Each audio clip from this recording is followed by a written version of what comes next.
২৬ দিন ধরে একমাত্র ভরসার হাসপাতাল বন্ধ। চরম ভোগান্তিতে লাখো চা শ্রমিক।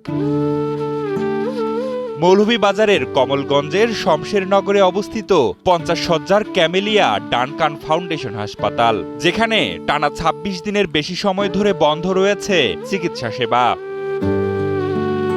এর ফলে ফাঁড়ি বাগান সহ ৩৫টি চা বাগানের শ্রমিক ও তাদের পরিবার জরুরি চিকিৎসা সেবা থেকে বঞ্চিত হয়ে পড়েছেন। হসপিটালে অনেক অনেক রুগী সেবা পাইতো, ডাক্তার দেখতো, অনেক রুগী সেবা পাইতো। আজকে ২৫ দিন ধরে এই হাসপাতালটা বন্ধ হওয়ার কারণে অনেক রুগীরা অনেক অসুস্থ হইতে আছে। ১৯৯৪ সালে প্রতিষ্ঠিত এই হাসপাতালটি ছিল চা শ্রমিকদের একমাত্র নির্ভরযোগ্য চিকিৎসা কেন্দ্র। ক্যামেলিয়া হসপিটালটা চা জনগোষ্ঠীর জন্য একটা আশীর্বাদ। আমি মনে করি ঐশী রবি দাসের মৃত্যুর ঘটনার জন্য যে অপ্রীতিকর ঘটনাটা ঘটেছিল, আমরা এটার জন্য তদন্ত দাবি করেছিলাম। সম্প্রতি এক রোগীর মৃত্যুকে কেন্দ্র করে ক্ষুব্ধ শ্রমিকদের বিক্ষোভ ও ভাঙচুরের পর নিরাপত্তার অভাবে চিকিৎসা কার্যক্রম বন্ধ হয়ে যায়।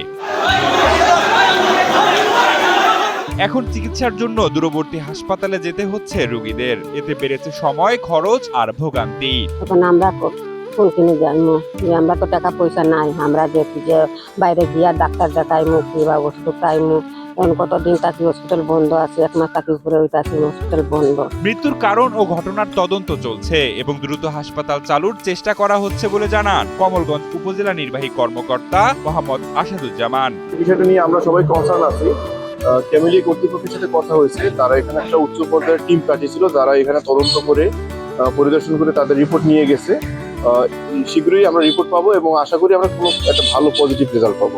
শীঘ্রই ক্যামেলিয়া হাসপাতাল চালু করবো বলে আমরা আশা রাখি। এই বিষয়ে আমাদের সবসময় যোগাযোগ করতে পারবো।